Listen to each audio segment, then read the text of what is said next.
your fighter. Lightning inspired. Fight.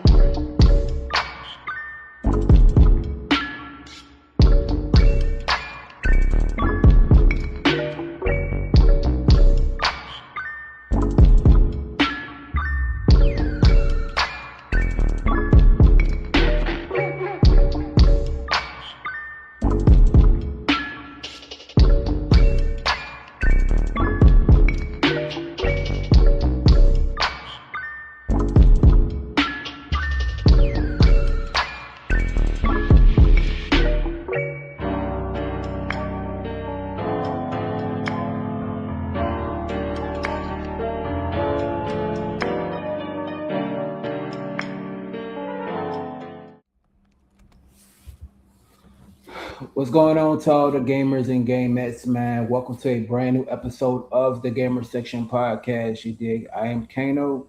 That's Sinister Tar Hill. That's K Mega 405, Mr. Live, all the way from the 45, where he is your regular gamer talking to you intelligent gamers. That's what he say. So, with that being said, though, you know what I'm saying? Sinister, go ahead and give the sponsorship of the day. Yeah, our sponsorship is Dubby Energy. So that's like basically, you're creating content out there. It's like you need the extra boost, just to get some productivity going. It's like it comes with all different flavors. Gives you the energy with zero sugar, without the crash.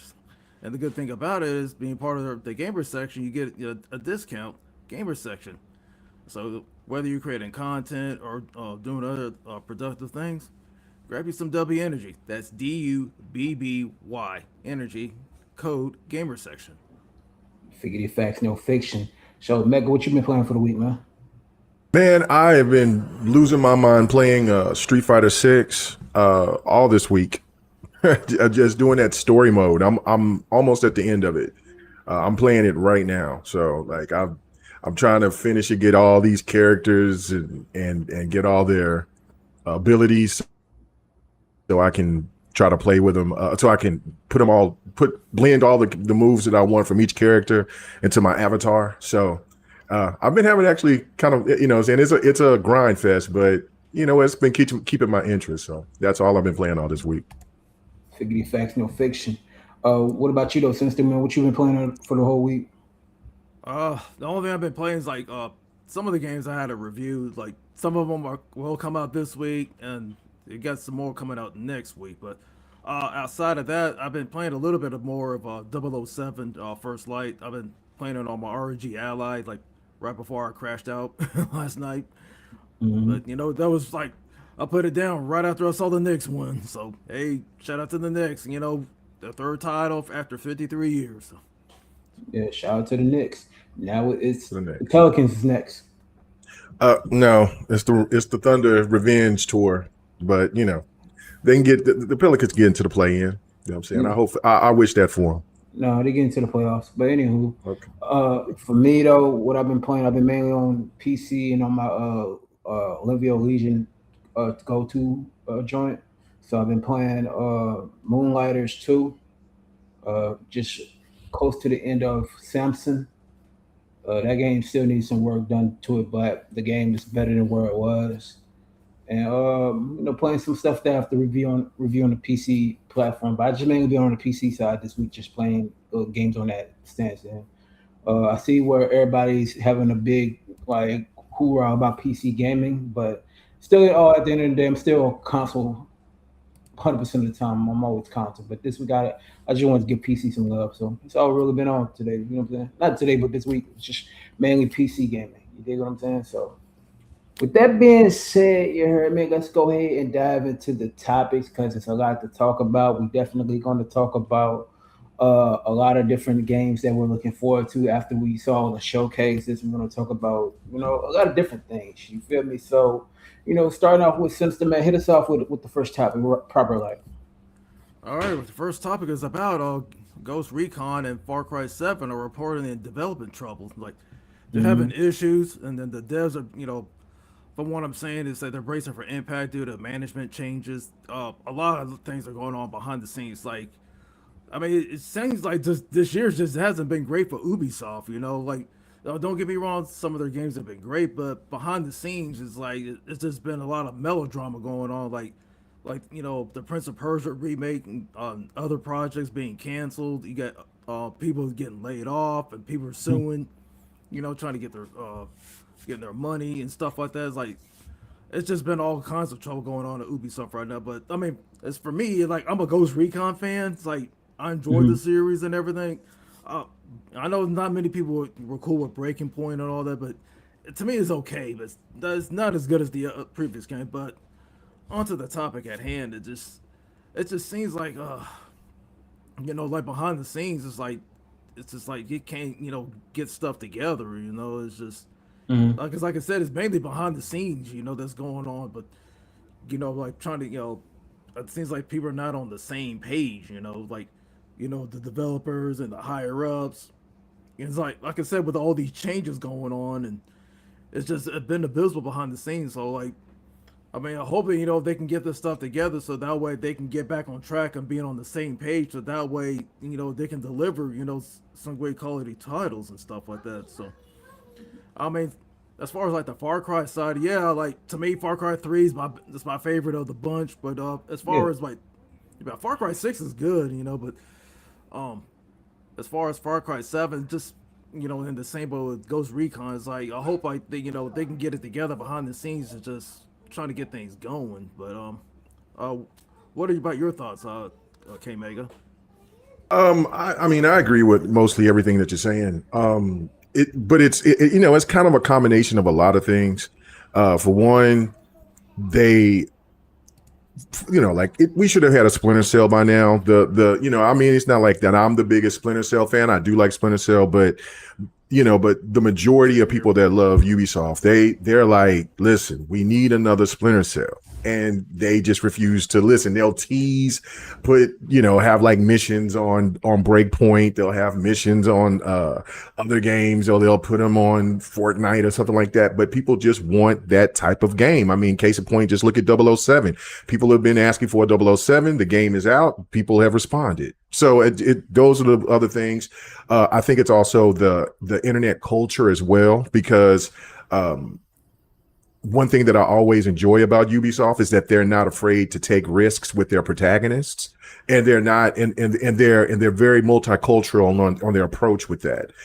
You look at the latest Assassin's Creed, and it's fantastic, but because of the climate that we got in social media right now, that seems to be a problem because it just shows the ignorance that people didn't even know that Yasuke was a real person.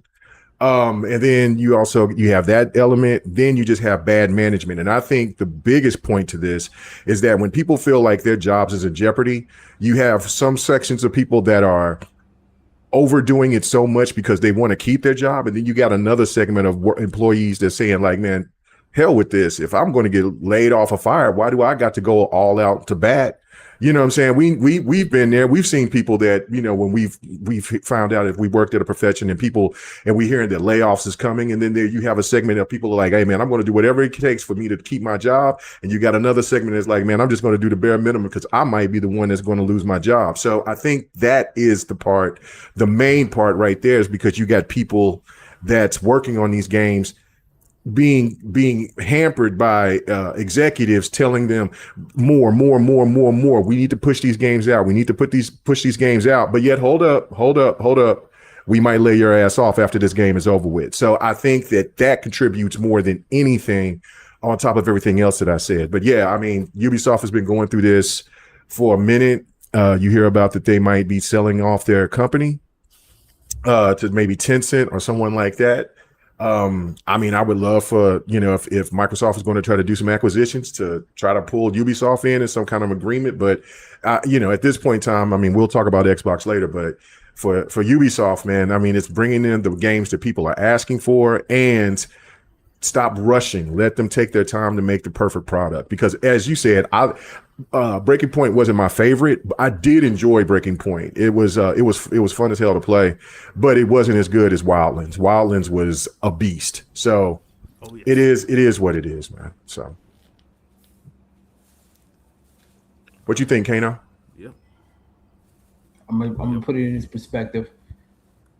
I think when it comes to Ubisoft, they become creatively bankrupt in a sense because if you look at Far Cry, it's kind of like almost the same game we've been playing when it comes to like having this open world aspect of it. Cool, guns cool, storytelling hit or miss. When it comes to you having to liberate a camp and do these same type of missions, it's kind of like they don't have an identity that they need to really, let them have their creative freedom to create what they want to create when it comes to Far Cry.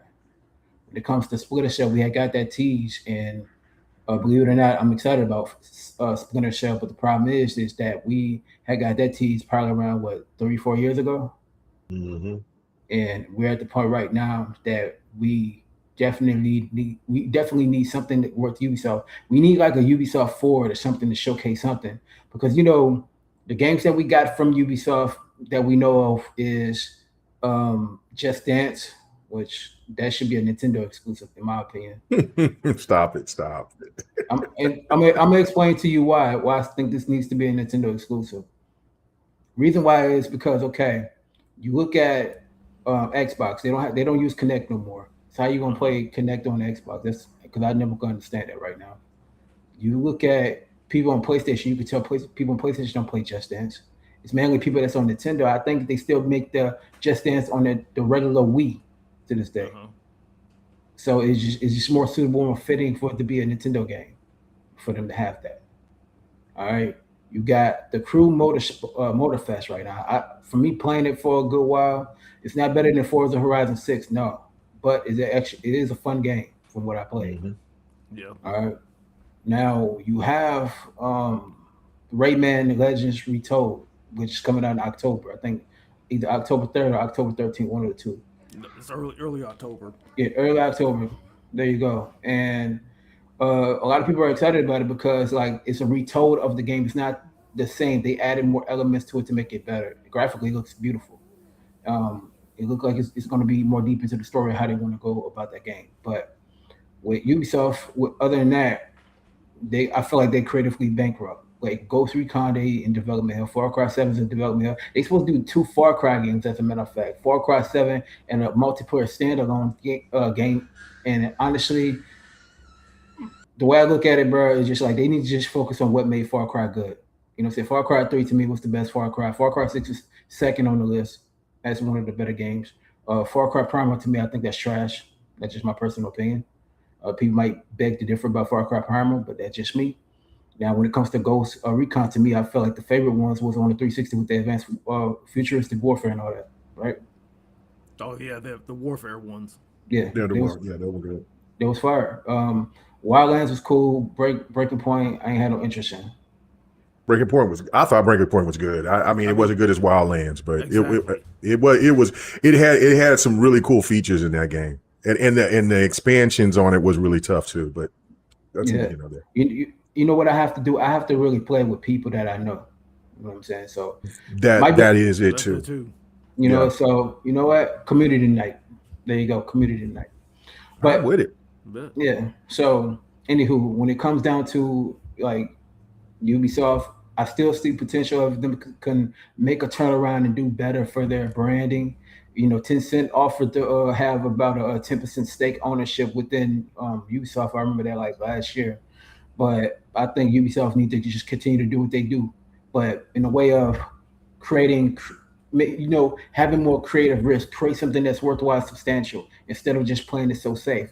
What really messed Ubisoft up in a major way was trying to follow a trend and not setting their own. And what I mean by that is they continuously been doing live service games, and live service games has been on a rapid decline. The reason why live service games was popular back in 2020 and 2021 because people were still going through the pandemic. That's figgity facts, no fiction. And Fortnite's still popular, but it's not as popular as it once was. Same thing with PUBG. Same thing with Apex Legends. Like, let me ask y'all this: when you look at Apex Legends, have y'all in the last 6 months, have y'all been hearing or people talk about Apex Legends? Oh, I've never seen any people, barely anybody playing it. No, because it's not as popular as it once was. You dig? It's probably good on the mobile side, but console-wise, the PC side, you don't hear nobody talking about that. You dig? And right now, it's on the decline. all the live service games are on the decline at this point. The sales of gaming ain't really what it once was. You can go back to the PlayStation 3, PS2, the 360 original Xbox, GameCube days. The games were selling like hotcakes back then. Now, because of inflation, it ain't selling like it once was. You know what I'm saying? And Ubisoft just needs to step. This is the thing I'm going to say about Ubisoft. Ubisoft need to stop following too many trends and set their own. Take a creative risk more with their games and put a different philosophy about what made Ubisoft popular. Them canceling the Prince of Persia and Sands of Time remake, that was a bad move on their part because a lot of people was anticipating major L on that. Yeah, that was a big L. Yeah, and all of us on this panel right now was anticipated for that game, and you could tell that they was going to do some graphical improvements in the game. Gameplay was going to be phenomenal. It looked like it was going to be a solid game for what we was reading and hearing about this game, this remake. They was going to really, go to what they know and what they can do to advance in that realm of that game.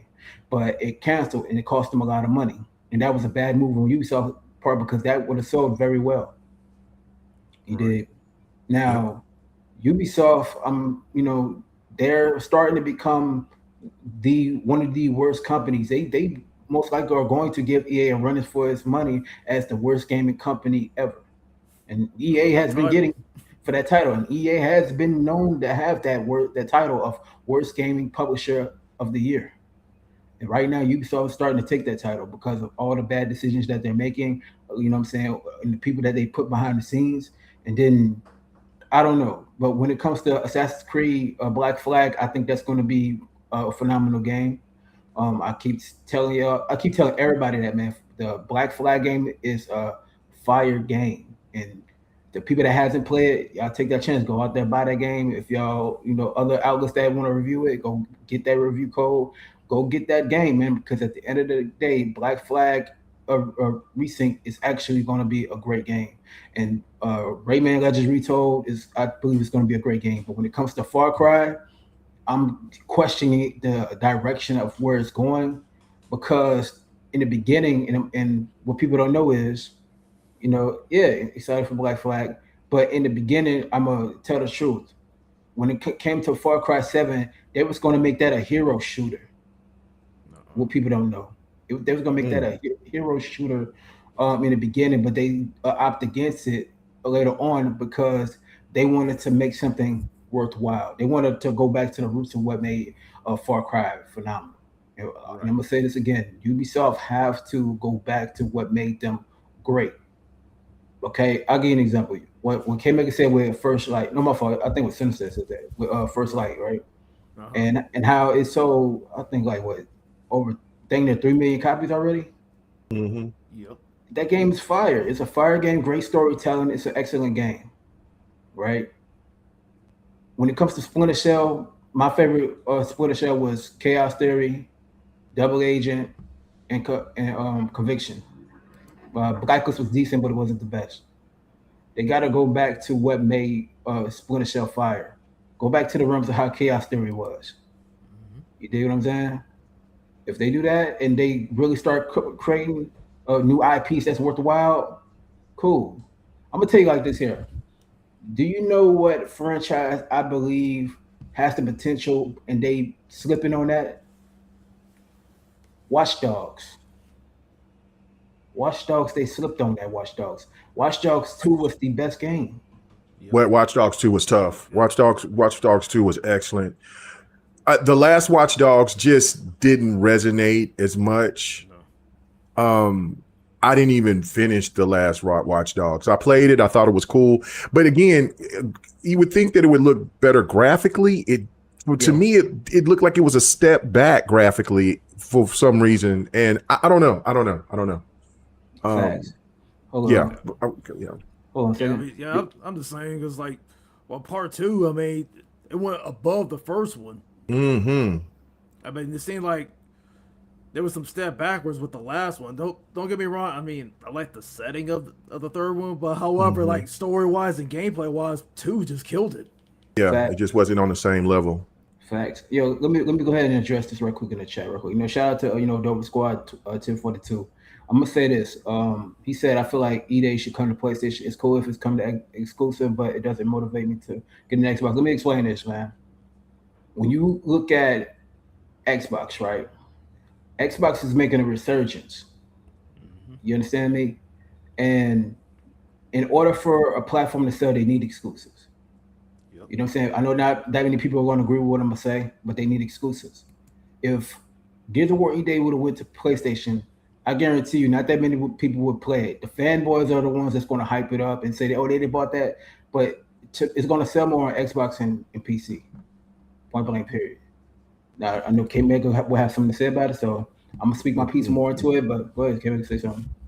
No, I just think that that's what's good for the goose is good for the gander. That's an old like boomer Gen X saying. And what that means is that once PlayStation wanted to take their ball and go home, to sit here and to think that Xbox and Nintendo or anybody else should sit there and placate to what PlayStation is doing and still give their games away, then I mean, bro, that ain't competition.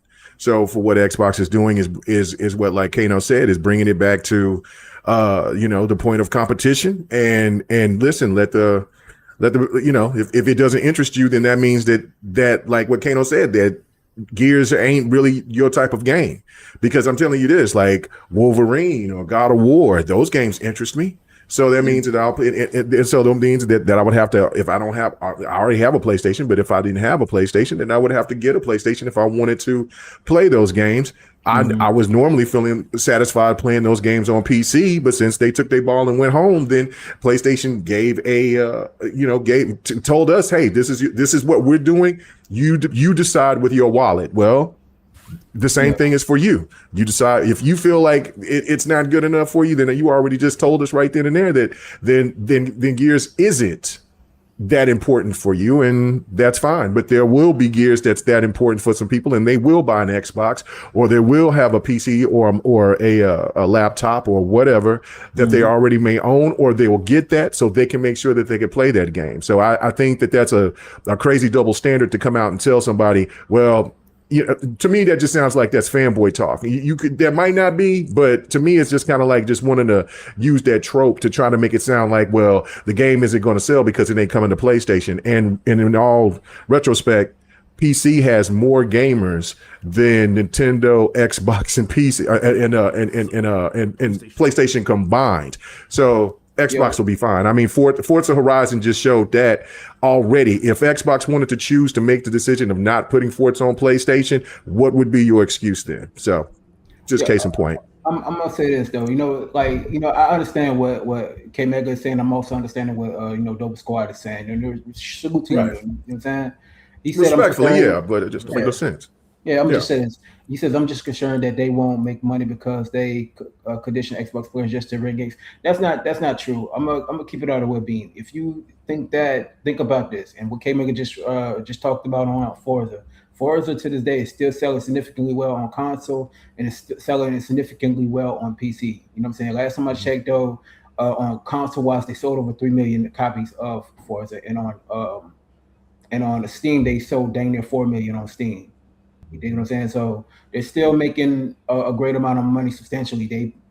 If you see the copies that sold and you look at on both sides, they dang near showed 750 million. They made dang near $750 million off the game alone. So what they budget was 250 million, 350 million. They made that money back in this one. You dig what I'm saying? So at the end of the day, though, man, they doing just fine. If they just keep Forza Horizon 6 on Xbox only, cool.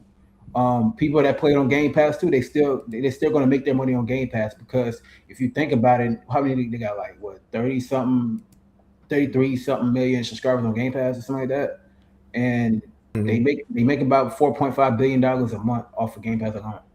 Right. So they not hurting. You know what I'm saying?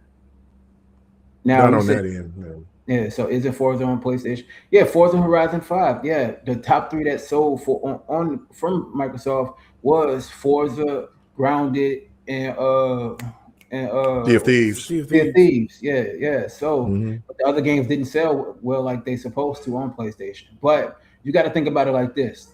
like gaming as a whole is a competitive nature when it comes to these brands, and it needs competition. PlayStation does need competition. Microsoft need competition. Nintendo needs to compete. So it's a competitive nature of these companies doing that, and it's a beautiful thing because we get more creative games and structural games. You know, Microsoft CEO said they have been losing money. Yeah, they lost money, but it's not in the thousands; it's in the hundreds. Right. It hasn't. They haven't been losing money in the thousands. It's always been in the hundreds, and that's not. You know what I'm saying? They're there. They can lose that money, but they'll gain it back easily. You know what I'm saying? So it's no hassle within that. But at the end of the day, though, all in all, though, I'm excited for gaming. I'm excited for what's to come in the future for Xbox, for Sony, you know what I'm saying, for Nintendo, because gaming is a beautiful thing, and I'm enjoying the games that's coming out, man, especially from now to, November. Come on now. You agree? I'm making games about to fight. It's about to be litty in the city, man. I mean, Xbox has been the one pumping out more games and will most likely be publisher of the year in the last couple of years than anybody else. So I get the whole point, because now that rumored article came out or whatever here the other day, and so that's a crazy talking point that now they want to talk about, because every company is losing money. Even Sony is losing money right now. The industry as a whole is in a pickle. I mean, we're just talking about Ubisoft and their woes. EA, they had to get bought out. Activision had to get bought out. We're looking at other entities already here talking about that they might have to shut down if there's a certain game or this, that, and the third doesn't do what it's supposed to. Look at Bungie. Like, I mean, again, if we're going to keep pointing these fingers at Xbox, you have to look into your own backyard as well. I mean, you know what I'm saying? Like I said, you think Sony's over here doing really well? You know what I'm saying? Like, I mean, we can always, what the fanboys like to do is always point out, well, we got 90 million sold, but then you look and see the sales of those particular games, and it doesn't equate to as many consoles that you guys have sold on that platform. You got 90. And then cut you off, Ben. No, you good. Not only that, though, if you look at, let's put Soros out there for example, right? Right. Soros sold about 408,000 copies. You dig? Mm-hmm. And it's not into a high standard of what they're supposed to be selling with Sony. And people honestly didn't really ask for Soros right now. People asked for the classic games that everybody wanted, like the Resistance, the Infamous, and stuff like that. Jack and Dexter. And I see he said, I do agree, Xbox needs to compete, but they need to take Fable. And I agree. They need. I agree, but the thing is, those deals are already in place. That's why they're going to PlayStation. Right. Yeah. So trust me, I think if Asha had the opportunity to Asha, I was having that problem with GRG. Asha, if she went ahead and could.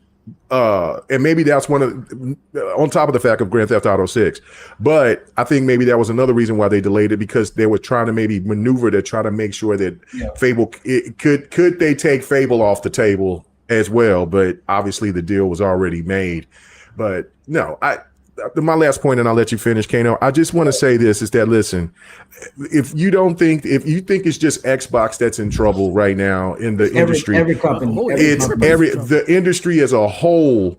I mean, we're going to talk about we're going to be talking about college football and Madden, and I'm going to say, we'll break that crazy stuff down that I was bringing up earlier, that they're doing with EA is trying to maneuver with that situation. It is getting bad for the industry in that situation. In the PC space, it is really bad. Yes. The console space, listen, I don't. You know what? Bring that up. You know, you just talk about. Just bring it up. We're gonna talk about this right now. Bring it up right now. Okay. All right. So basically, the crazy situation is that I got a notification on Xbox. Saying from EA that was basically saying, since you're a loyal customer to, because I always buy Madden, I always buy now since college football is back and stuff like that. Anyway, so they have this thing called a membership. It's a subscription service for those two games. So what you do is that if you sign into the membership, they will give you extra perks and rewards. And you have to pay $10 to $12 a month. And then once the end of the year is over, the next rotation of games will come out, but you'll still be locked into that subscription. Now, for people who don't have the money to pay to buy both games at once, like it's $134 on Xbox if you got Game Pass. I don't know how much it is on PlayStation or anywhere else. About 100. It's about the same. It's about the same price on everywhere else. Yeah. Well, no, it's higher. It's like 150, I think, like 149.99 or something like that. So I know that part, but if you got the ultimate, they drop it down to where you get a discount. But with the membership, I think it might still be $134. So for both games. But if you sign up to the membership, it is basically you're just paying a monthly fee to play those games. That to me, listen, I'm all for subscriptions, but to me, that's pretty crazy. Like that's just showing the industry is letting us know, shit is bad. Like if you over here got to ask people to pay $10 a month for just 2 games instead of putting in it's $150. You right, you on the money. Yeah. So like if you sit there and you put those games and then what they add more perks to it, they got certain items and things under a paywall to try to entice people to join that subscription for just 2 games. That if that doesn't show some kind of desperation because they feel like maybe Madden and college football might not meet expectations because of just the climate of the environment of what's going on in America right now, or just all in the world, especially in the environment with the economy in America right now, that should tell you that, listen, everything is in bad place because Madden and college and NBA 2K and FIFA do not really get hurt too much in sales throughout its entirety. So I don't know, man, but it's pretty crazy. It's real crazy that they're over here going to try to put a subscription on that. Oh, Sinister, I know you got something. You can go ahead and say what you got to say with it. I mean, yeah, because like there's the good and the bad with subscription service. Yeah, it's good. Like, hey, they offer perks here and there, but also at the same time, like everybody wants to get in the same thing. It's like, hey, like they can raise their prices anytime that they want. Game Pass did that once, but now when when Asha came in, she lowered the price down. But like on PlayStation, they can raise it up as many times as they want.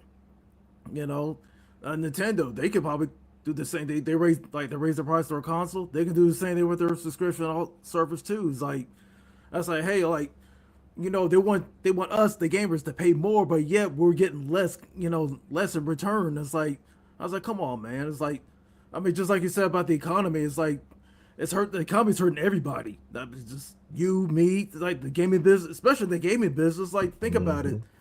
Especially like for those for PC, I really feel bad for them because a lot of people like to build their PCs, but now they can't afford the parts. SSD drives, the RAM sticks, everything you can think of, because like all these greedy corporations, like hey, they're buying up all that stuff. It's driving the price up because of demand. Now anybody can't afford it because it's sky high. It's bad going all around, but just getting to the point of the exclusives things. Like, yeah, I mean, all three, like, they have their exclusives. Nintendo been have their exclusives. You don't see them nowhere else. On PlayStation, you see their exclusives go with PCs until it's like, you know what, we're pulling that back. Microsoft's doing the same thing. It's like with E-Day, it's like, hey, we're keeping it on PC/Xbox because, hey, we're trying to compete. It's like, with the double standard, it just shows you're hypocrites. Like, you're just mad because one game's not on your platform. It's like, I was like, you don't see nobody tripping. Hey, Wolverine's, it can only be exclusive to PlayStation. You're not going to see it nowhere else. I was like, okay. And they don't even own Wolverine. Yeah. No. They don't even own the property of Wolverine. No. You know what though? I honestly think if they want to talk about putting Gears of War E-Day on PlayStation, they need to put Wolverine on Xbox, but they're not going to do that. And right. You know what's crazy though? What dawned on me, man, I was talking to my older brother the other day, right? He's talking about Wolverine and Gears of War E-Day, right? And what he found out was that there was going to be a deal in place for Gears of War E-Day to go on PlayStation. In order for that to go through, that Wolverine would need to be that exchange to come on Xbox, and Sony said no. Yep. You know what I'm saying? So that's one of the reasons why Gears of War E-Day is not coming to PlayStation. It was supposed to, but it was also a last minute thing, but it was a deal that fell through. You dig? Because people don't get twisted. I think people didn't want Wolverine on Xbox. People wanted Wolverine on Xbox as well, but they ain't panning out to be. So it is what it is. At the end of the, but at the end of the day, you got to look at it from a competition standpoint. And it seems like since Asha took over, you feel that competitive nature within Microsoft now more than ever. When I give credit where credit's due with Phil Spencer and Sarah Bonds, they did their thing. You feel what I'm saying?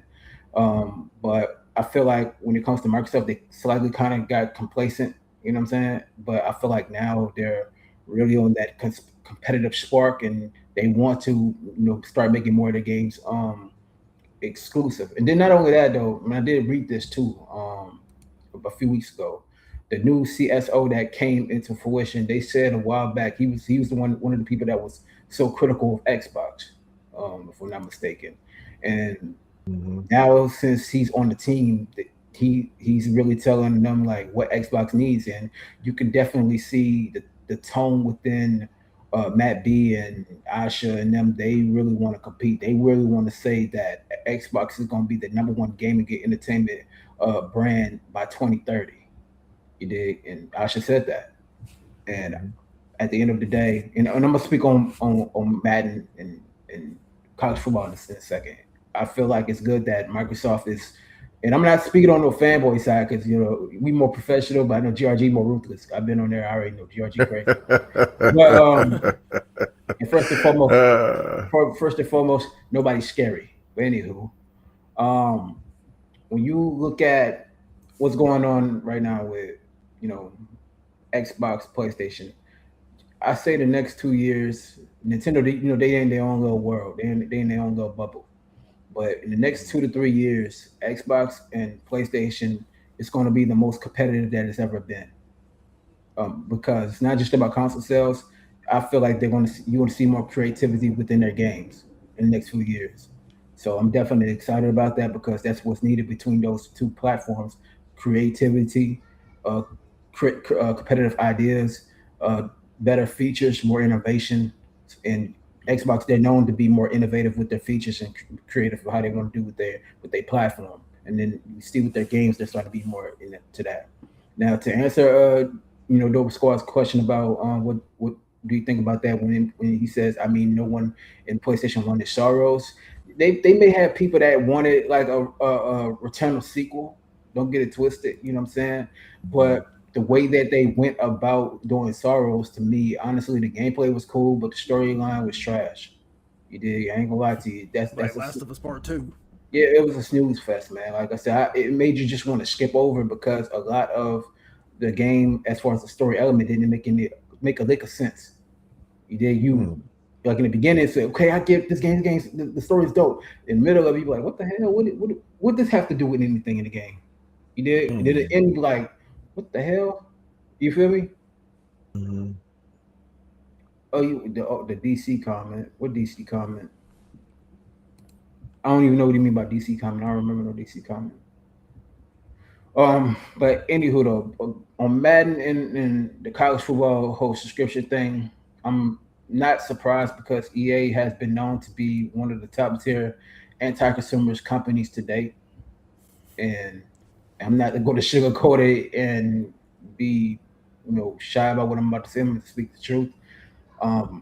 Madden, to me, I know Mega going to disagree with me, but to me, I feel like Madden ain't been that good since 04 and 05. You know what I'm saying? I know he's going to disagree. I know he. I'm not saying I'm letting you cook. Good, just saying. I know he disagree. You know what I'm saying? When we were on the GRG podcast, we had a little discussion about that. That's just personally for me.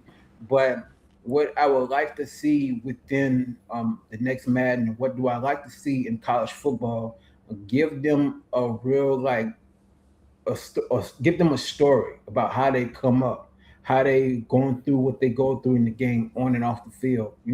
Give them something. Give them something with the NIL to make it worthwhile. Give them more within the storyline to get people gravitated to not just the gameplay, but the element of what they're going through, and then how they're going to be when they get into the NFL. Give them something.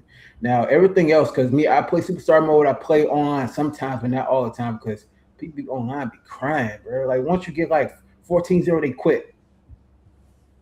People will Why? do that. Yeah. Yeah. Why A would lot you? of sports kids I see them quit. They quit. So it's like one matchup. I'm playing with the Saints. Dudes over there playing with the Falcons. I'm up like 14-0. You know what I'm saying? I'm about to score that touchdown and make it 21-0. This dude quit. I'm like, They'll do it. Yeah. they told me you play very weird. How you play like because I'm good at quick reading. You know what I mean? I'm good at reading the defense. Like that's the problem with I think these new generation of gamers really don't have patience when playing online. No. They really don't. It's all about Short patience and attention spans. yeah, it's all about patience, learning your offense and knowing how your team plays. Like, Right. okay, all right, if you look at Mega, he's a Rams fan, right? So he knows how his team plays on the offense and defensive side of the ball. And same thing with Mhm. Sinister because he's an Indianapolis Colts fan. And he knows his playbook from the offense and defensive side, so he know how he play. You heard me? So same thing with college football. You know what I'm saying? You know, Megas is a Sooners fan, Oklahoma Sooners fan. Sinister, he's a Alabama Tide fan. The Tides suck. But Hey, We got more titles damn. than you. More than them Tigers. Ooh, hey, hey, don't get it twisted. ooh. The Tigers gonna be something serious. So don't sleep on the Tigers. Look who we just got.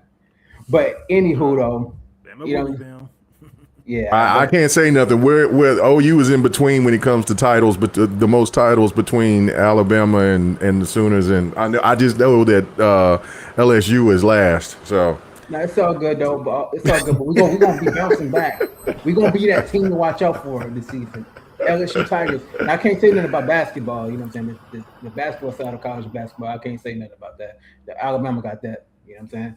But and the Sooners got that. Shine. I can't say nothing about that. But now I got I think y'all have more championships than we do for the Sooners in college basketball. So, but it is yeah, what it is. I can't call it though. But at the end of the Yeah. day, though, man, like when you look at college football, college and Madden, though, I want to see improvements. You know, but the subscription service, I feel like it's not worth it.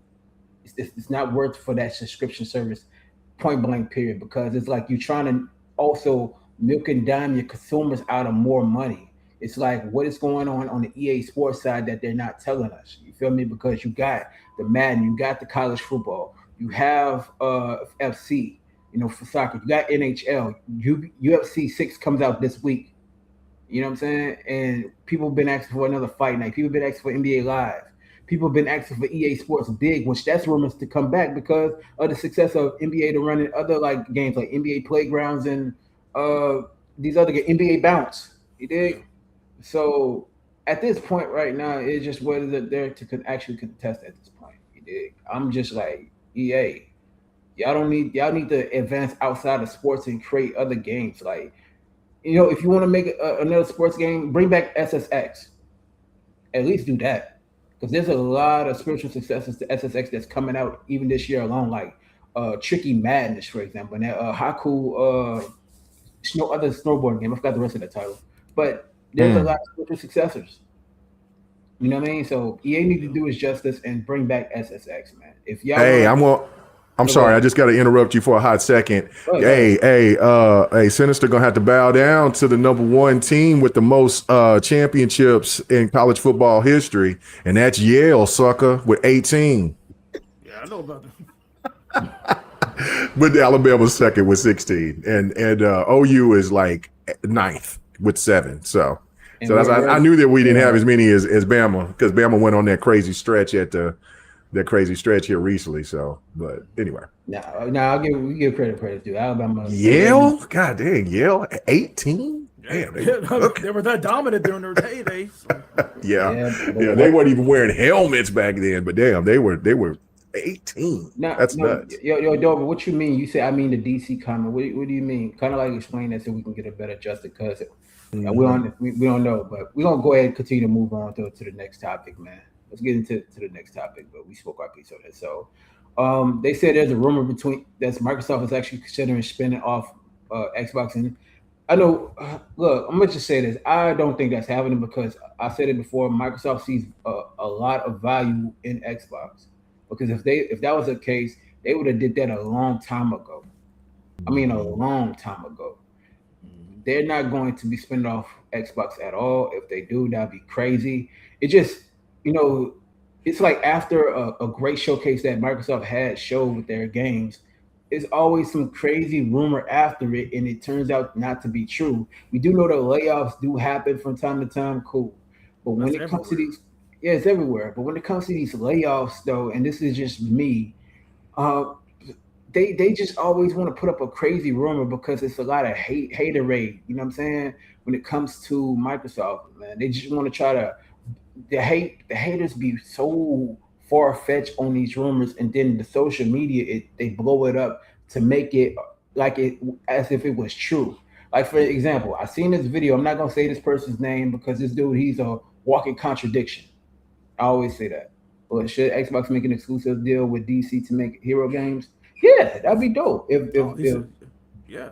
Yeah, if Microsoft would do a deal with DC to make hero games, that would be phenomenal because at the end of the day, Mhm. Marvel is competing with DC. You Yeah, did because I mean, Blaze coming to Xbox. exactly, and I think it's a possibility that Blade game might be an exclusive. You never know. You know what I'm saying? We never know. We don't even know what deal is in place for that game yet, so we don't know. Um, but you know what I'm saying? And the rumor was fake news created by unknown. Yeah, exactly. It's a lot of fake news within Right. the gaming culture when it comes to Xbox, man. It's just like, don't get me wrong, I like PlayStation, I like Nintendo, PC cool. I'm an Xbox guy, you hear me? But at the end of the day, you dig, man, it's just always gonna be crazy rumors. It's going that comes out to be fake. They never said that out their mouths. So I'm the type of person, if you ain't hear it from the horse's mouth, in the words of Public Enemy with Sinister always say this: don't believe the hype, don't believe the rumors, just wait and see, Right. and then stop crying. It's everything is going to be all right, Exactly. okay? All right, go listen to a Michael Jackson song. You know that healing song. Go listen to that. Calm your nerves, ease your mind. Everything is going to be all right. All right, everything going to be dynamite. All right, be cool. All right.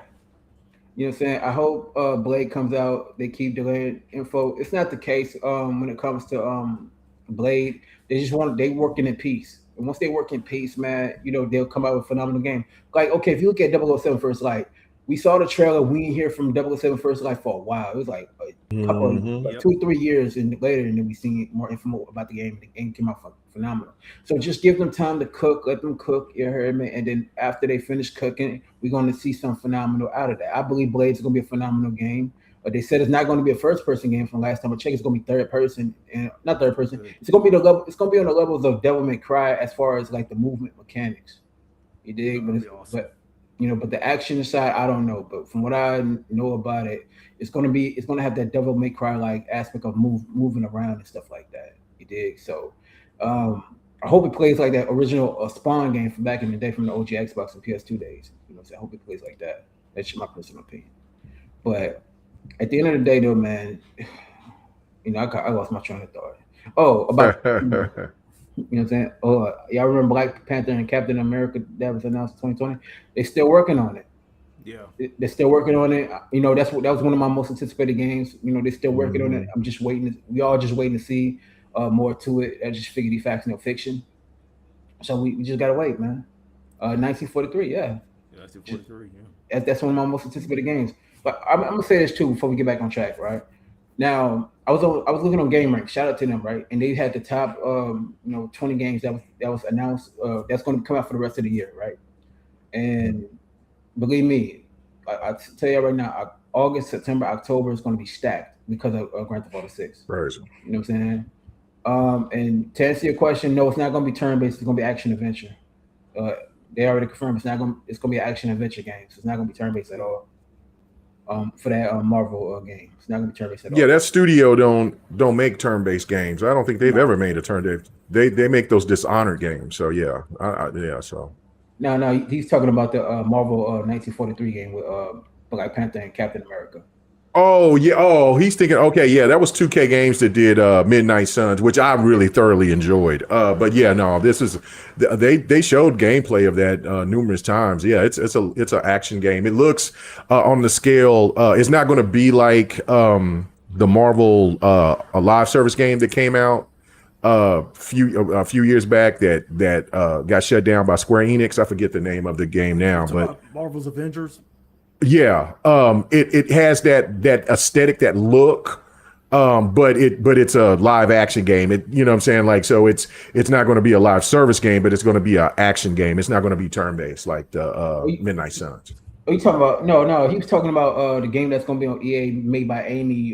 What's your I forgot her last name. Yeah, he's talking about 1943. Yeah. That game is going to be more like Guardians of the Galaxy, man. Oh yeah, that game was great. Yeah, it's going to be that. It's gonna be. It's going to be a live action game. Yeah, not turn based. Yeah, so it's gonna be dope. But he said, "Thank God." Hey, tag out. Dang, man, that man said, "Thank God, man." He must not like Midnight Suns. I thought Midnight Suns was tough, but I get it. Not a lot of people like turn based, so. Right. I ain't gonna. I'm very spoiled by Expedition 33, man. That game was fire. That was a fire game. That's one of those games that got an exception because it was so phenomenal with the story. Right. So yeah, the story is actually real deep. But I'm gonna say this before I tag out about Microsoft. Again, Microsoft is not going to be spinning out because again they see a lot of value in Xbox because they didn't invest all that money into Xbox to end up spinning out. That don't make any sense. Whoever made that article up, they dumb as hell because they really are just trying to favor towards trying to get their games to go on their preferred platform like PlayStation. Because right now, PlayStation don't have many exclusives that's worthwhile. Okay, and I'm gonna just be real. God of War Sons of Sparta, that game flopped. You dig? The game flopped, and they said they had a lot of issues with that game. What game you talking about? God of War Sons of Sparta. Yeah, that. Dropped. Yeah. They said that game flopped. All right. Yeah. I want to play it for myself, you hear me? Because I'm the type I ain't gonna judge. I have to try it for myself before I judge it. You know what I'm saying? But they said that game flopped. You got Wolverine coming out. Don't get it twisted. Wolverine's gonna sell well. You know what I'm saying? I don't know how well, but it's gonna sell pretty good. All right. That's so good. Now, any other game after that, like God of War, Lafay, whatever the name is. Faye. Yeah.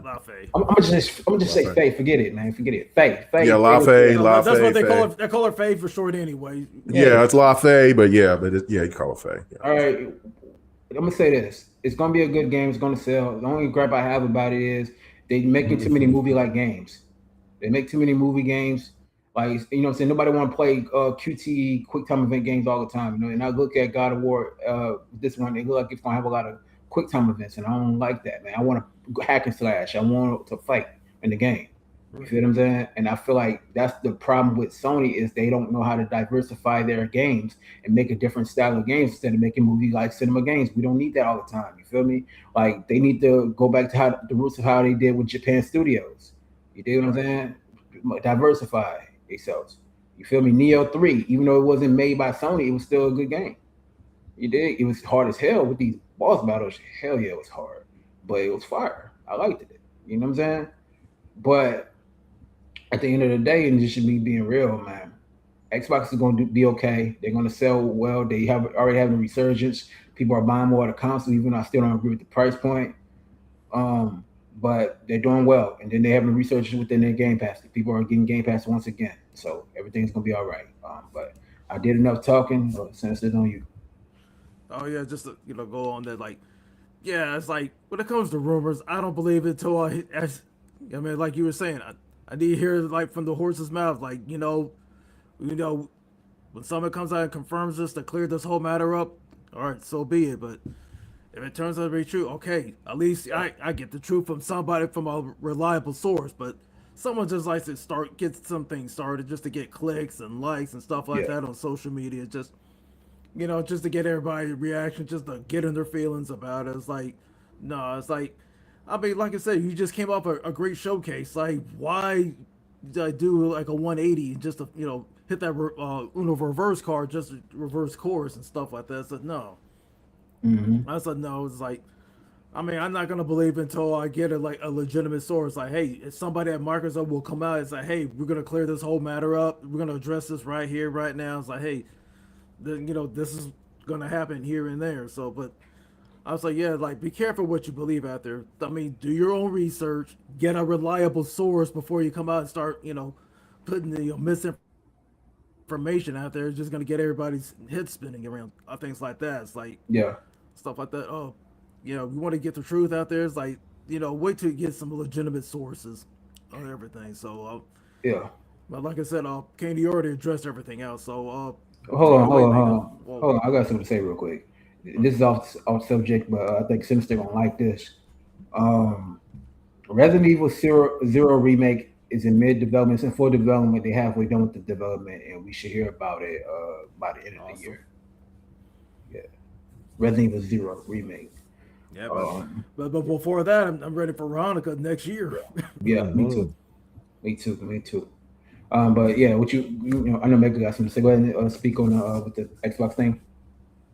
Yeah, no, I mean, I agree a lot of what you were saying. It was just like what I was bringing up on GRG when Viper was saying, like, look, a corporation is going to be a corporation, which I totally agree. But my thing of it is okay, let's look at it from hindsight, logically. Okay, Xbox is making all these moves. They're pivoting back. To going back to pretty much what we call the console war, pretty much. And keeping games in house. Right. They're also looking and wanting to invest into making more consoles because they feel like there's still a big place for consoles. When a lot of us thought that consoles were going to be probably eradicated, like I was even in a prediction of saying, like, I think that this Project Helix could be the last Xbox, and I think that PlayStation will probably want to bow out as well at some point because of just the costs and AI and all these other and all these new technologies and things of that nature. But you if you want to do a pivot, if a company want to do a pivot, and then all of a sudden they say, well, nah, you know what I'm saying? Because the CEO, Microsoft, Satya, has to sign off on these things. Like, it's not like it's just that Asha could just say it and then it's just there. No, Satya had to sign off on these moves.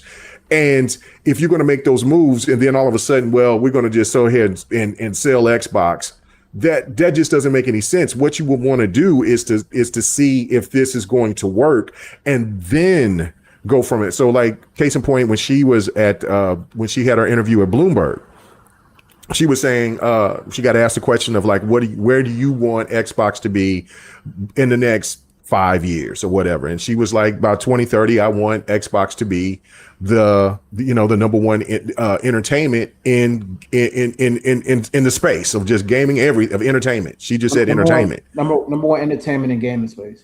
Yeah. So basically, what that's telling me is that there's a timetable. Now, by the time that we get to 2030, and if Xbox is still struggling by selling consoles and things of that nature, then okay, we can have that discussion. But this whole thing, like, it's overnight going to happen, and then here about but next year around this time, that they're going to go ahead and just sell it off to Netflix or to Amazon or some crazy shit like that, is just not going to happen. It doesn't make any sense whatsoever. And especially now, since they're gaining subscribers back after they lowered the price of Game Pass.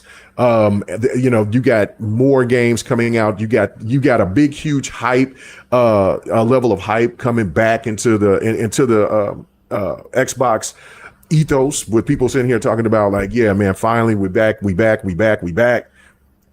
Why would you want to kill that momentum by sitting there selling it off? If Microsoft was ever going to have a chance to sell off Xbox, it would have been during the Xbox One generation, when it was at its lowest, when it was when there was no games that could move the table. The competition between the Switch and PlayStation was dog walking the Xbox One with content, like, because PlayStation was locking down second party and third party, plus they had their first party lineup towards the end of the PlayStation 4 generation when Nintendo was with the Switch was dropping. It was astronomical. It looked really, really bad for Team Green. If they didn't let them go then, and Phil Spencer was the one. That's why I always say, man, Phil Spencer gets, and also Sarah Bond, Mad Booty also. They came in and when he had that conversation with Sadia, where Sadia was said he didn't even care about the gaming division like that, and Phil came to him and said, either we're all in or we're not. Right. And Sadia was like, all right. So that to me is just like, it just doesn't make any sense to go ahead when you got momentum back and you got people out here that's vibing with it. Like, listen, Xbox gets a lot of traction as it is in the space. I mean, PlayStation talks more about Xbox. PlayStation content creators talk more about Xbox than they do their own brand. So it's crazy. But when it's positive, they have to have something negative to talk about to counteract it. And this whole crazy story that came out is that ambrosia that the PlayStation fan need, or the people that hate Microsoft or Xbox, what they need in order to try to stifle the positive vibes that Xbox has been getting. It never fails. If you follow gaming like we have, you see this constantly. So, I mean, it was so quick. How many content creators came out with that story. That story came out yesterday. What was it? Friday. It came out Friday. It was Thursday night, and it came out Thursday night, and then it blew up like a wildfire. Yeah, it came out first. Now, okay, so like when I first seen it, it was Friday. It was Friday, or like midday, whatever. When I first seen it, yeah, everything in my feed, from PlayStation to Xbox to PC to everybody was talking about it. Yeah. Because that's just the traction that Xbox gets. And listen, if that can sit there and alleviate from what Xbox is doing, from the whole E-Day and Clockwork Revolution being exclusive, then that's a win for the PlayStation fan base and for PlayStation themselves, because they don't want to see, because PlayStation, I mean, Wolverine is getting a lot of love, but Elfay is not. A lot of people are upset with that cube. Listen,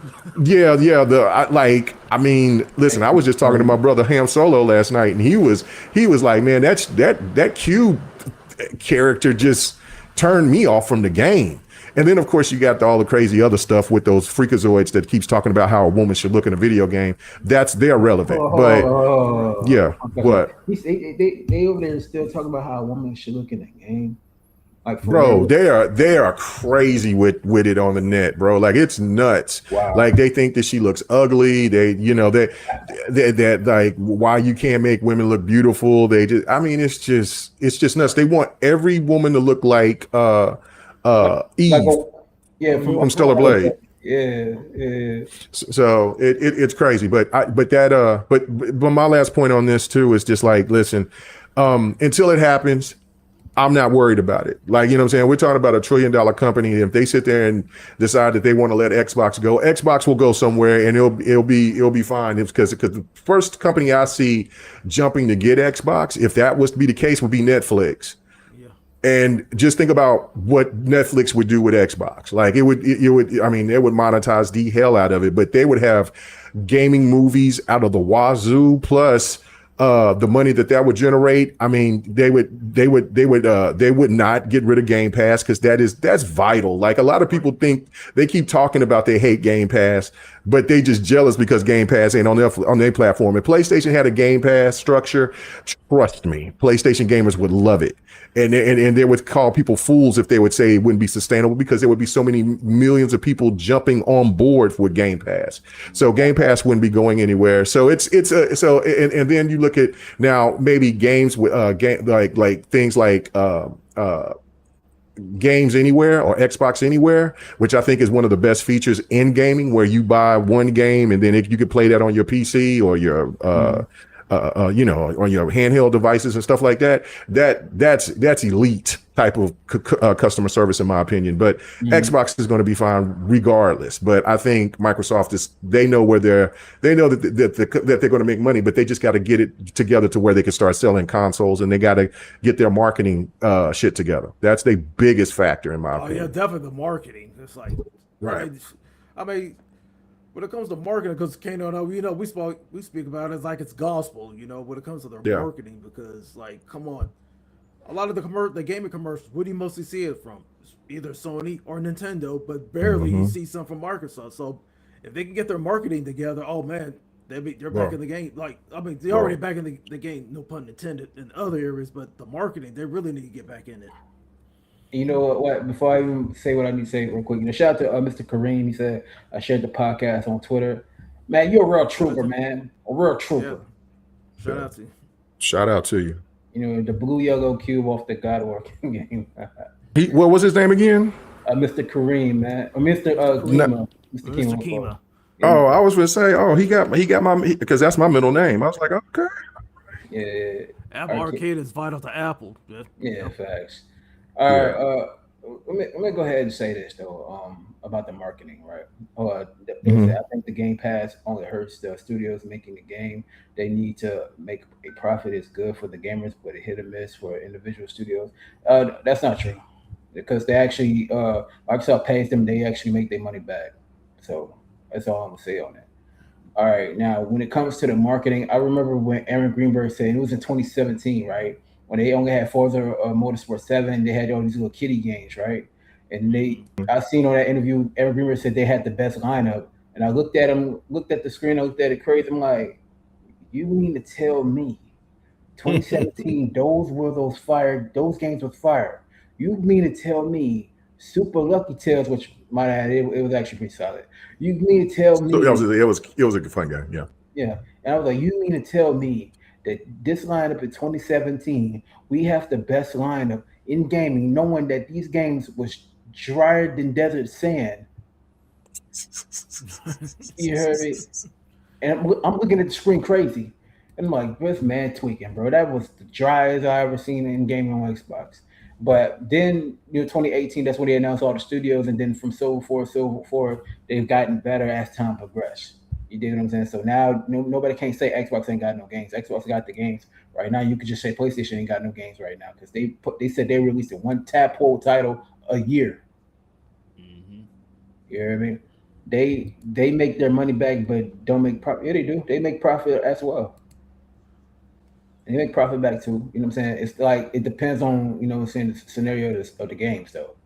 And it depends on the marketing. You got to look at it too. The devs got to market promote their games too. Like, I'll give you an example. We got an indie game showcase coming out on the 22nd, right?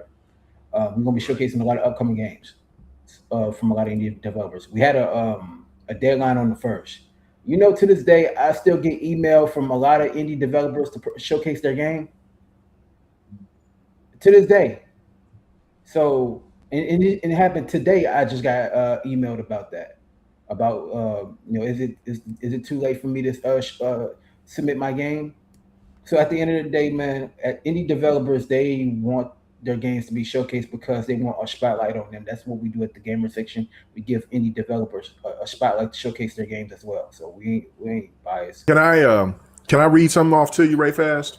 This is nuts. Go ahead. Okay, so like when you was working up about 2017, yeah, and this is the reason why the industry was wanting to make this movement. But the highest grossing games in 2017, I'm going to read them off to you. I'm going to just read the top 10. Lineage 2 Revolution, Grand Fate, huh? I was like, what? Yeah, Lineage 2 Revolution. It's a phone game. Yeah, I know. Fate Grand Order, that's number 9. Clash of Clans, that's number 8. Clash Royale, that's number 7. Fantasy Westwood Journey, that's number 6. Crossfire, number 5, which that's on PC. That's PC and mobile.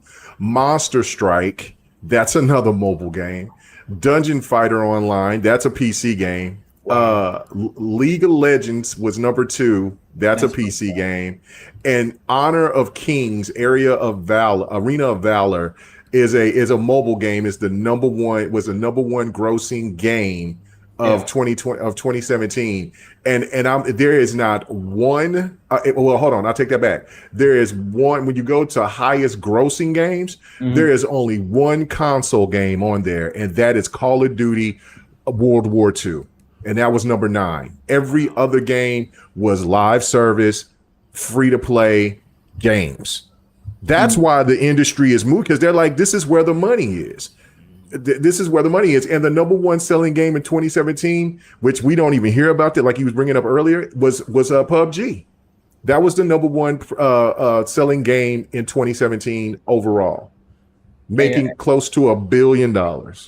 Hey, yo, Megan, you remember when we used to be in the Xbox Live parties and we had a few people in the day? I was always talking about PUBG heavy. Yeah. Oh, yeah. Like, so, well, it's just nuts. Now, okay, so I'm going to the best, and I want to do this one, and then I'll be done. The best selling premium games. See, it's not the highest grossing, but the best selling premium games. It's PUBG again, Call of Duty, World War II, Grand Theft Auto 5 online, which that game never died. I think it's still somewhere, some kind of charts. Super Mario Odyssey, Star Wars Battlefront 2, Pokemon Sun, Moon, Ultra Sun, Ultra Moon, the Legend of Zelda, Breath of the Wild, Mario Kart 8, FIFA 17, Overwatch. Not one PlayStation game in that list. So, I mean, so again, like when we talk about these games and how much they gross, and when you talk about the best all time and stuff like that, listen, I mean, I just read to you the top 10, all the best, highest grossing games, which were all free to plays. And then when you go to the premiums, they're nothing but Nintendo and well, it Call of Duty was a multi-plat, and so was FIFA and Overwatch. But everything else in Grand Theft Auto, but everything else was Nintendo inside that. So I mean, come on, man, like. It boggles my mind, man. Boggles my mind. Anyway. Well, Mega just hit a mic drop moment on that one. So. But all right, I got you. All right, let's go ahead and move on, man. Sinister, go ahead, take it away. All right, 2K and FIFA are coming close to an agreement on the game before talks broke down. So everybody knows that FIFA divorced from EA. So now that's the reason why they have the FC series. So now FIFA's trying to go over to 2K, trying to sign a new deal, so that way they can find a new home. And so now, like, they're still trying to negotiate, terms, agreements, game modes, things like that. So, from the article I'm reading, it said 2K was looking for a 10-year licensing deal, like, including rights like to the World Cup, the pro license for all the clubs, the players, et cetera, et cetera. So, let's say like there's ownership mode, like fan football manager mode like they did over at EA. But and so now they're talking about the deals broken down. FIFA's desire wanted to they wanted like faster, more profit opportunities, and see they see eye to eye on that. But however. It said it's been known for quite one time, they've been doing it ever since they left, like a few years ago. So now they're trying to assemble like all this together. So now, let's say if this comes the case, like FIFA moving over to 2K, now 2K will have something more than outside of NBA 2K and the WWE games, but 2K, that's their cash cow. Just like FIFA used to be the cash cow along with Madden over at EA. So now FC clubs gonna have some competition. Say like everything comes to fruition. It's like, hey, look, if they ever come to like a deal, like legit deal, like you see everything's been confirmed and everything. So that will get FC clubs some competition out there in the soccer space. Because I mean, look, right now you got the World Cup going on right now. I was like, man, that's a bigger deal because 2K needs something like I mentioned, get something outside of the simulation basketball. Throw some other sports and stuff in there, but because what's the deal with the NFL license? That the EA relock it up, or they relocked it up until 2030, from what I know. So they gonna keep it there. I'm gonna just put it to you like this in this perspective. Right. I ain't gonna speak too much on it because we still gotta get through these topics. You feel me? I'm gonna be brief on it. All right, so. What you just said when it comes to FIFA 2K doing their license agreement, that's cool, but you do got to remember that Konami, they are in competition with FC2. With the PES games. Yeah, then you also Revolution. Yeah, and then they just put out Rematch too, so they got that game, and then you got the other games that just came out for free to play goals. So like EA does have a lot of competition, but as far as like in the simulation market, you have PES, and then not only that, you will have FIFA if they actually go through with this agreement. They need like FIFA needs to go through 2K because they do need some variety outside of because WWE 2K ain't really hitting on nothing like it once was. And honestly, to me, I feel like the best WWE games that came out was SmackDown Shut Your Mouth and Here Comes the Pain. Along with No Mercy. Along with No Mercy, yes. But as far as right now is concerned, if they do this deal, please don't let Visual Concepts do that game. Let them open up a whole new studio and get the right people to create a FIFA game. You did because right now WWE has been, as far as gameplay is concerned, has been terrible. 2K, I'm gonna just say this: 2K gameplay wise, you see the difference, but it's just not the same how it was back when like 2K16, man, right? Or 2K11. Yeah, 2K11 and 12. It's like because I mean, are you talking about wrestling or are you talking about basketball? No, the NBA, both.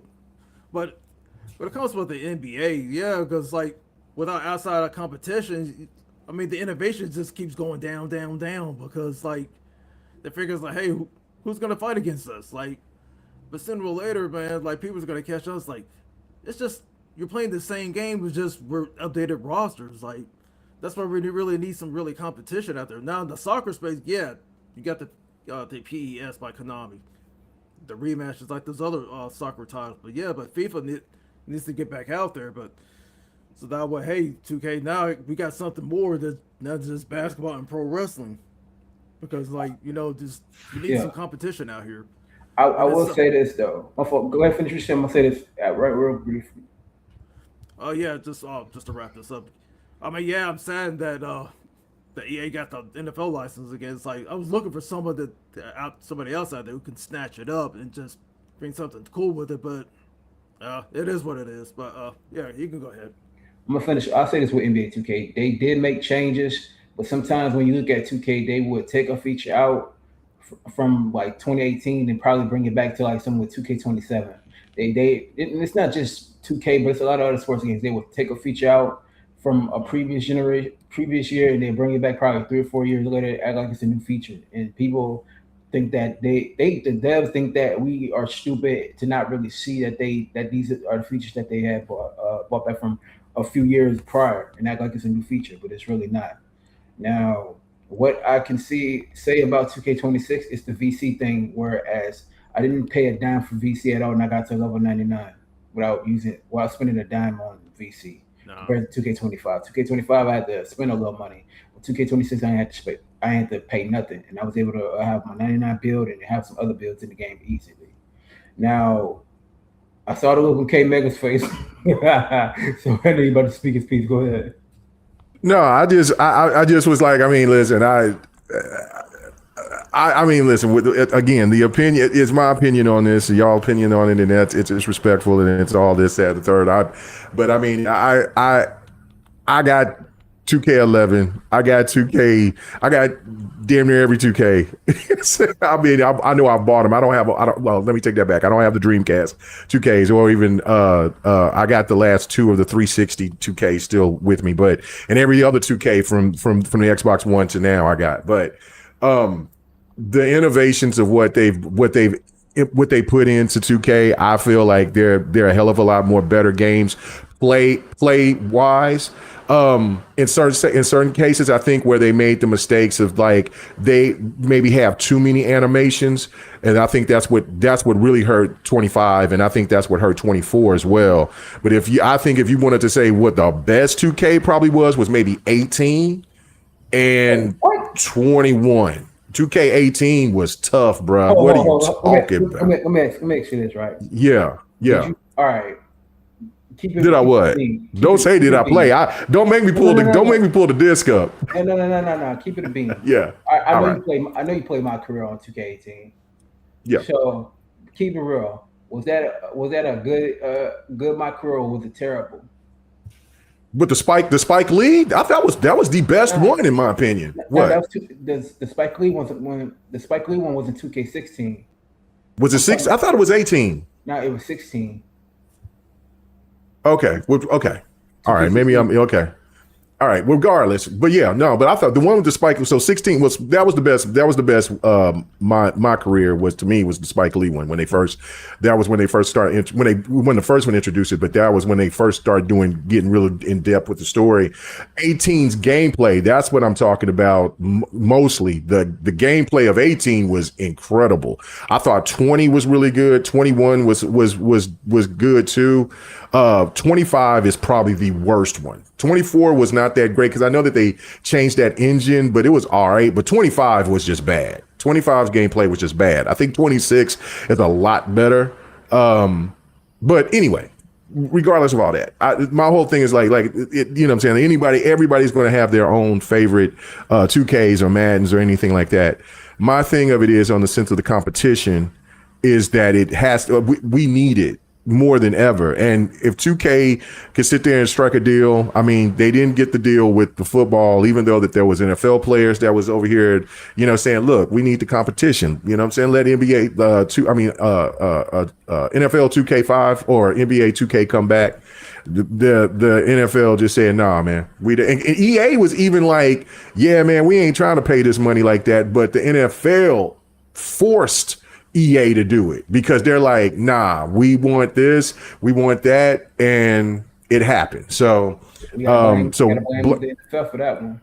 Gotta blame the NFL for that one. So for 2K to go ahead and get the biggest sport in the world, you know, soccer football, then you know what I'm saying, by all means do it. And I mean, like PES. Konami don't want to put the real money behind it. Like, I don't know if y'all seen the gameplay of that, man. I mean, graphically, it doesn't look impressive. Gameplay wise, it's still stuck in like 2015. Like it's not enhanced enough for anybody. And I think that it's turned into a free to play as well. So, now they look like they put more innovation into, the kind of what was it called? What was that other soccer game? Yeah, Rematch. Looked like they put a lot more into that than they have in the past. So yeah, there definitely needs to be competition. I think that there also needs to be college basketball needs to jump on there. And I think there also, even though I think the show is a really good baseball game, that it's really solid, but I think that there needs to be competition there too. I think EA or 2K needs to jump back in and do something. Hell, if Xbox wanted to throw their hat in the ring, because I know what Phil said that a few years back that they were considering wanting to do a baseball game, but now since they got the show, then you know, saying on there, I guess that they just kind of said, nah, forget it. But I think that if we can just bring more sports to the table, like, you know, get another fight night, get another you know, somebody make another alternative version of UFC or something like that. Like it would be great. I know that you get the different kind of wrestling games. I'm not too big into the wrestling games like that, so I'm not going to make any type of, you know, you know, just like, you know, like I got cooked about the Pokemon thing, so I'm not going to sit there and make any judgments on that. But I mean. Pokemon. Listen, I'm trying. Listen. I already got threats of Pokeball coming to my crib. I got Yobi cooked me on GRG, man. I said things like, "How you gonna talk about a game that you ain't played, bro?" I'm just saying. I'm going off of what these people are saying, so I can't say nothing about the wrestling game. But you know, there just need to be competition in the sports space all the way around, in my opinion, and so it just needs to happen. So I hope 2K and FIFA work it out and then put boot to ass and put some fire under EA, because I'm not hearing the greatest things with FC. So I don't know. And I mean, and I think EA is the only one that does hockey games. I mean, even though I picked up the hockey game, it looks good, it plays well, but if you had some more competition, I think that would just make the developers want to put a little bit more effort behind stuff. Because I mean, NBA 2K has kind of lost themselves and gotten more interested in monetizing instead of wanting to put other type of innovations into the game. I will agree with that 100%, but I mean, that's because there's no other competition out there. Right. I feel that. But with that being said, let's go ahead and Hey, with that being said, let's go ahead and move on to the next topic, man, about Fable, man. Fable being delayed to avoid GTA 6. I don't think that's the case 100%. I think it's more so just to polish the game off a little bit more. Um, as like Fable to me is one of my most anticipated games of this generation because we haven't had a Fable game since I don't know Fable the Lost Journey on that was on Connect, but oh, and we supposed to have Fable Legends that didn't pan out to be. But Fable, it seems like with that game, they was basically making all the promises that that dude Peter, I forgot his last name. Peter Molyneux. Yeah, that he overpromised and undelivered when he was making the Fable. But it seems like they're basically making the promises that they make with their game now, and I'm definitely excited about that. But as far as Grand Theft Auto 6 for that delay, that probably wasn't fully the case. But GTA 6, they only got one other game that's coming out in November that I could think of that's on that not on the level but up there as far as like putting out that release is that Godzilla remake that was on the original Xbox and PS2. Um, cool, but when once GTA 6 drop, this Wrap. panel here, yeah, it's a wrap. Everybody and their mom gonna be playing GTA 6. I know I am. I know Sinister is. I know Mega he is. Right when he play, while he's playing the game, Alien Isolation 2. But See, anywho, there you go. yeah, There you go. I know, There you I go. know. Yeah, always. Nope, I'm not playing it. That's cool. Don't worry, you'll be playing Outlast one of these days. But anywho though, you feel me? I ain't really got too much to say about the Fable delay thing, man. It was obvious it's gonna happen because of GTA 6. And it's not just Fable. A lot of games are just trying to avoid that GTA 6 because once GTA 6 comes out, man, nobody gonna be really buying the other games like that. You know what I mean? Unless you really don't care for Grand Theft Auto like that. And you know us, we gonna play Grand Theft Auto 6. And I'll tell you a quick true story, right? Mhm. I was in college. It was 2013, I believe, when Grand Theft Auto 6, Grand Theft Auto 5 came out. And when I tell you at GameStop, it was packed out. It was so packed out, even police was out there. You hear me? Oh, Lord. And Mhm. you have to really carry protection because if you had GTA 5 and nobody ain't had the money to get, they was gonna try to rob you out that game for sure. Where I'm from, you dig? But it was packed out to the max. They had lines and people was there for Grand Theft Auto 5. Boxes full of the game on either PlayStation or Xbox. I had bought mine for the 360 though. You hear me? So when GTA 6 come out, luckily we have digital games. Hopefully the stores don't break down online. You know what I mean? Right. But that's one of the most anticipated games of the year. Everybody's been waiting for Grand Theft Auto 6. You feel me? And it didn't show up on none of the showcases, but they can make their own trailer right now, and it's gonna make headwaves. Am I lying? Tell me when I'm telling lies. You dig? But I ain't got nothing else. Yeah, I ain't got nothing else to really say about it. You know what I'm saying? But what about you, though, Mega? Okay, I'm gonna have to go back to the last topic for a hot second. You know what I'm saying? Talk about these NBA 2K rankings. Okay, now I'm looking at the covers, right, and I'm seeing them right here, and I'm looking at what people are saying. So okay, it wasn't 18, it was 19 that I said it is the best one. It was like LeBron said, because LeBron was on 14, and then LeBron's the GOAT edition or whatever was 19. That to me was the best 2K in the modern era. If you want to go back to the old era, it was the one with Jordan, which I think was that what you said was 11? 11 was 11 and 12. 11 and 12 was both dope. You know what I'm saying? And so then the one 18, which I thought was really, really good. That was in sixth place for like people put, but I'm just going to read it right fast. Okay. So, 19 was first, 20 was second. That's debatable to me. 22 was third. 21 was the one that I was thinking that was really damn good too. That was with Zion on the cover. 23, 18, 24, 26, and 25 is labeled the worst 2K. So I don't know. But anyway,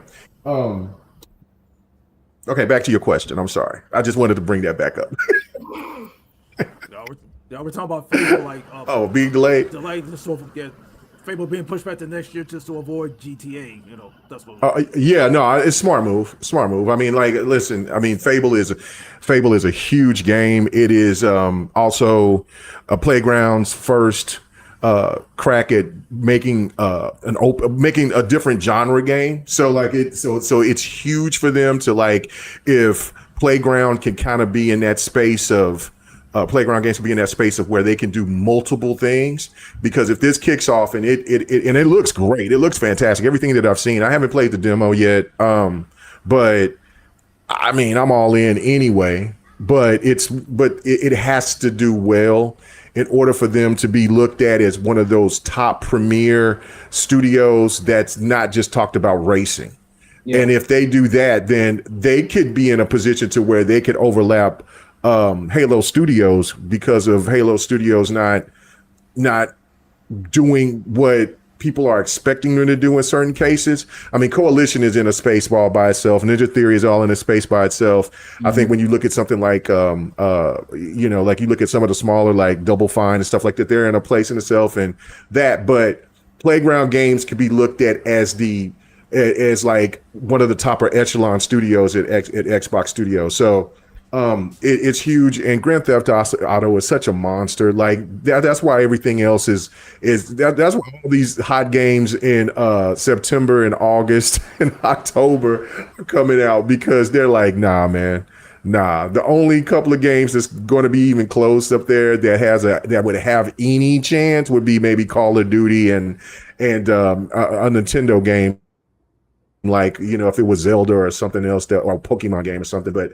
nah, Grand Theft Auto is just that monster. I really do hate that for the PlayStation. Well, it's a PlayStation console exclusive, Phantom Zero. Is that what it's called? Phantom Blade Zero. Which that game looks awesome, but man, you're going against it's a behemoth. There is no way that that game is gonna get any type of traction going up against that game that people have been anticipating for, that's been gone for what, over 15 years. Yeah, no, yeah. Anything in its wake is cooked. Right. So smart move for them. That's facts. What about you, Sinister? All right, I'm gonna say my piece because I got to head after this. But all right. I mean, yeah, I agree with you guys. Like, I mean, I think it's cool that, you know, Fable's like, you know, delay the game till next year, so that way, hey, you know, whatever things to be fixed, then, you know, they can fix it, polish it out, tweak it, put more time in the oven, however you see fit. But I mean, avoiding GTA 6, like I said, the moment that November 1st hits, you know, because you got from the 1st to the 17th, whenever it drops, oh yeah, it's a wrap after that. So, I mean, like we see from these showcases, like some of the high games. I mean, you got from July all the way up to October. Because September, October are the biggest months before GTA is gonna take all over November and other things like that. So, yeah, for some of the games that are coming out like in January, February next year, that were smart just to avoid, you know, getting slaughtered by the behemoth that is GTA 6. Because once it drops, now everybody, their mom is gonna be on it. You know, it's like from the river on. I mean, just like the moment, you know, it drops, people install it, it's a wrap out there. That's like any game outside of that, in that time frame, in that radius, you're not gonna see no sales at all, because you're gonna get destroyed. I mean, destroyed with a big D. Pause. It's like, yeah. All right, but yo, check it. But check it. We're gonna get into this last topic of the show. You heard me? We're gonna finish this off, man. We, you know, K-Maker did this on GRG podcast because we pretty much covered most of the topics on the show anyway. So I want to ask everybody, like, what was their like top 5 like favorite games that they saw at it could be ED or a showcase that you are hyped for and that you want to play day one. Let's start with you though, Mecca. We'll start with Sinister, because he said he have to get ready to go. So. Oh yeah, you're right. Go ahead. Right. Yeah. All right.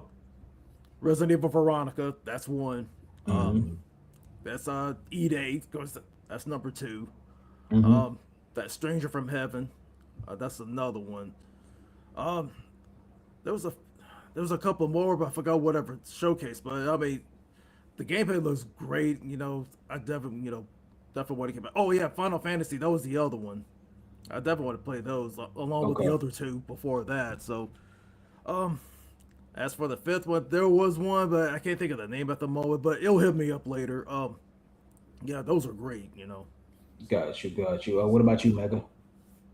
Exodus, Blood of the Dawn Walker, Autumn Issue. I know they didn't show it, but Token. Well, no, let me pull Token back and say Virtual Fighter Crossroads, bro.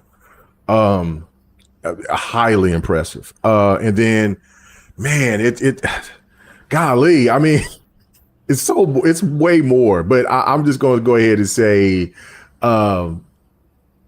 E-Day. I'm going to just say E-Day.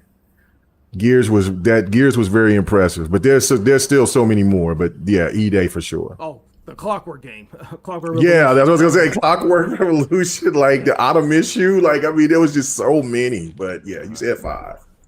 Now, facts. For me, I have to say Kingdom Hearts 4. I'm definitely looking forward to Final Fantasy 7 Revelations. That Magician game that we saw, because at first I was like skeptical about it, but looking at it again, it's actually fire. Looks dope. Clockwork's Revolution, Gears of War E-Day. I'm actually low key excited about the Halo remake though. I definitely want to try that new Halo remake. It's just next month. You know what I'm saying? But there's so many games that we could go over, but we'll probably do that more on the next podcast, talk about it a little bit more about these games. But it's going to be a packed rest of the year with these games. I'm definitely excited about it. I know the rest of the panel is. With that being said, thank you to everybody that actually tapped in today on the podcast, the people in the chat, man. Much love and respect to everybody. Yeah, shout out to y'all in the chat. You know what I'm saying? And with that being said, we're going to go ahead and get into the outros. You heard me? So starting off with you, Sinister, go ahead and give your outro, man. Hey, what's up, everyone? It's your boy, Sinister. Yeah, you can follow me on my social medias. On IG, it's Sinister1019. On X/Twitter, it's Konshu19. And of course, my YouTube channel is Sinister Tar Heel. You can find me all there. Facts. K-Mega. Yeah, you can find me on my channel KMega405. Also on Twitter X at KMega4. On TikTok KMega405. Also Twitch KMega405. Yeah, really do appreciate it. We'll be doing fight night tonight. So hopefully you guys will come through. I might, since I've been on this Street Fighter so much, that's probably what I'll be playing, Street Fighter 6 tonight. So hope you guys will come through. It'll be about 10 p.m. Central Time. So come through, have a good time. Let's talk some trash, and let's do the damn thing. But I will definitely see you guys here next week. And when we get to doing community night, get ready for that. So Sam, appreciate it as always. Already. And for me, y'all can find me on all my social medias at Real K Kano. If y'all want to talk gaming with me, it's at Kano Honest Gamer. Y'all can follow all the social medias for the latest updates on everything the gamer section related at the gamer section on Threads, Blue Sky, X/Twitter. I don't even know why they switched that X name. It's crazy as hell. Facebook, everywhere at the gamer section. You know what I'm saying? We'll keep you up to date with everything, including the upcoming documentary and also the indie game showcase that's on the 22nd. So y'all definitely stay tuned for that. We're right now in the editing process of the showcase, but everybody and their mama keep on sending me game trailers, bro. The deadline was on the 1st. You know what I'm saying? But at the end of the day, we do have an announcement about another showcase coming up, from the gamer section. So y'all stay tuned for that after the 22nd. So y'all definitely stay tuned for that. With that being said, man, make sure y'all like, share, comment, subscribe, hit the post notification bell for when we drop content. And until next time, man, y'all be easy and stay safe out here. You heard me? Believe that. Later. Peace.